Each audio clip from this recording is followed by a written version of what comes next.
I have been keeping records at Korath Delta for 11 years, and in all of that time, I have never seen the colonial administration notice Arath Hool for anything good. They noticed him when the lock gates jammed, and the quarterly grain tonnage came in 3 days behind schedule. They noticed him when he forgot to sign the third copy of a maintenance form, and someone in an office 3 relay stations away had to generate a correction filing. They noticed him once, when he fed a stray Korath waterbird on the docking platform, and the operations supervisor wrote it up as an unauthorized use of colony food stock. They never noticed when he went into the water at dawn to clear the lower lock screens. They never noticed when he stayed through the 30-hour monsoon floods of the 3rd season to hold the gate seals by hand while the automated system failed and would have lost the whole cargo hold to the delta current. They never noticed the logs.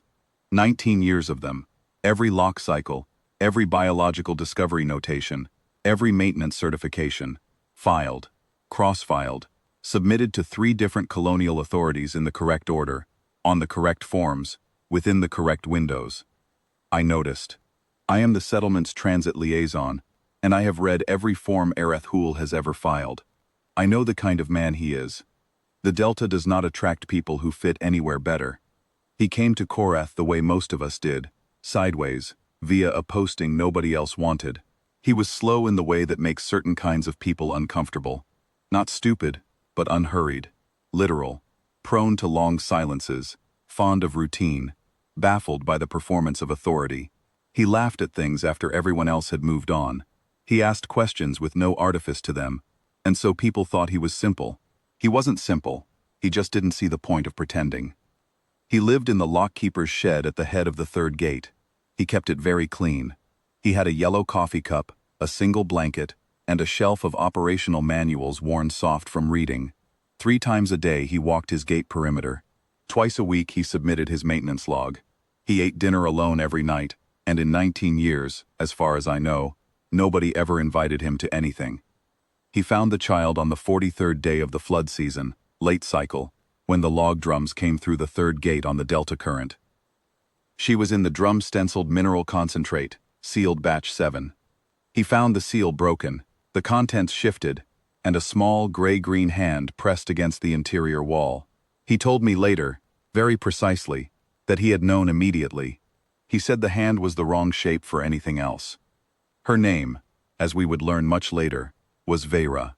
She was a Sorev child, small enough that Arath could have carried her in one arm, with wide silver eyes and the soft cartilage ridges along her jaw that mark the Sorev young. Someone upstream had packed her in with a thermal liner, a canteen of water, and a folded note written in 3 languages. The note said, "She has family at the resettlement terminus. Please." He carried her to the lockkeeper's shed. He set her on his blanket. He poured water into his yellow cup and held it for her while she drank. He sat with her for a while. I know this because the first timestamp in his filing record is 90 minutes after the discovery notation. 90 minutes is a long time for a man like Arath Hool. I think he sat until she was done drinking, and then sat some more, because she had been in a sealed drum on a river current for however many days and she was small, and he understood, in the way that literal men understand things, without ceremony, that what she needed first was not paperwork. Then he went to his filing terminal. He filed the Biological Discovery Report under Colonial Waterway Code Section 12, Subclause 9, cross-reference to the Corridor Health and Safety Accord Article 14 and the Compact Resettlement Protocol Form 7 Omega. He filed the Provisional Welfare Hold. He filed the Child Welfare Notification to the Sorev Resettlement Coordination Office on Verath Station. He did all of this in the correct order, within the 2-hour biological discovery window required by law. He did it before he made himself dinner. I know because I saw the timestamps. The Purification Council arrived 3 days later. They were 2 agents from the Verath Doctrinal Review Bureau, which styled itself a health and ethics oversight body, and was, in practice, an enforcement arm for colonial administrators who wanted things made tidy. They wore gray coats. They had a classification order signed by the regional administrator, describing Vera as unregistered biological material of uncertain colonial status, pending review. They asked to speak with the person responsible for the erroneous discovery filing. I walked them to the 3rd lock gate. Arath was doing his perimeter check when we arrived. He looked at the gray coats the way he looked at everything, without performance, without hurry. He let the lead agent explain the situation. He waited until she was finished. Then he went inside the shed and came back with his logbooks. 19 years. I had read the forms in the filing system, but I had never seen the physical books. Cloth-bound, spine-numbered, stacked in order on the shelf above his blanket. He set them on the gate rail, one at a time, with the patience of a man who had been waiting for someone to need them.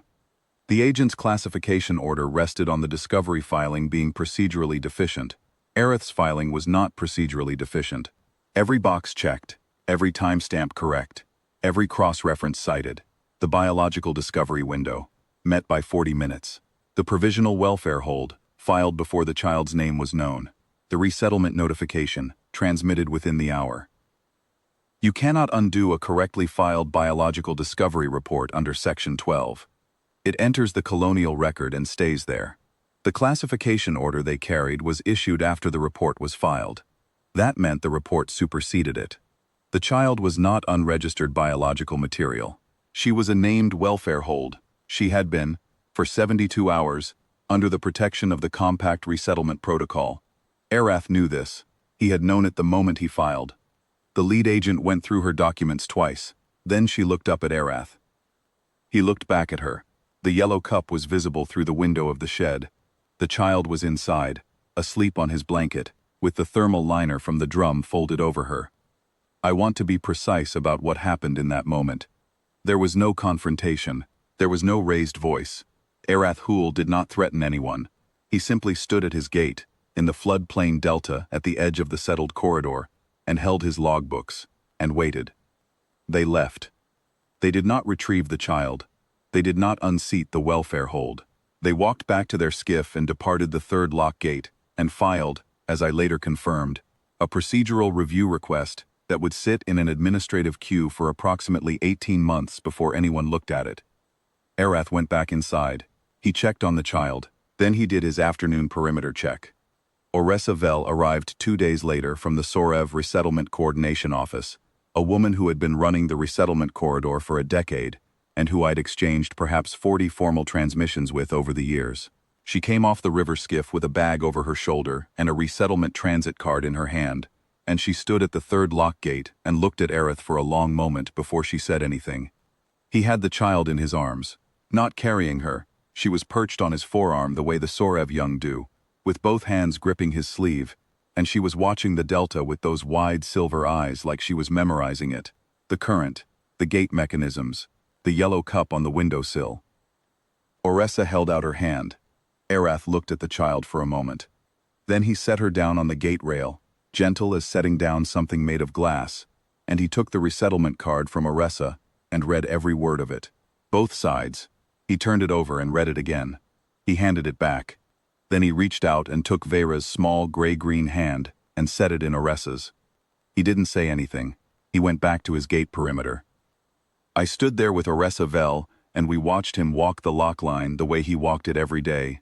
Methodical, unhurried, boots careful on the wet platform. He didn't look back. He wrote something in his maintenance log when he reached the far end.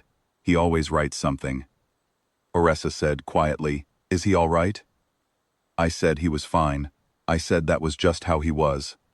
I don't know if that was the right answer. I thought about it for a long time after her skiff disappeared into the delta current. I thought about the logbooks on the shelf, the timestamps, the yellow cup, which he'd washed and set back in its place before anyone arrived. 19 years at the third lock gate. Everybody knew Areth Hool was there. Nobody counted him. He counted himself. Every day, in every log, in every correctly filed form. And when a small gray-green hand pressed itself against the interior wall of a sealed drum, in the 43rd day of the flood season, on a delta nobody important was watching, he was ready. He'd always been ready. He just had nobody to be ready for.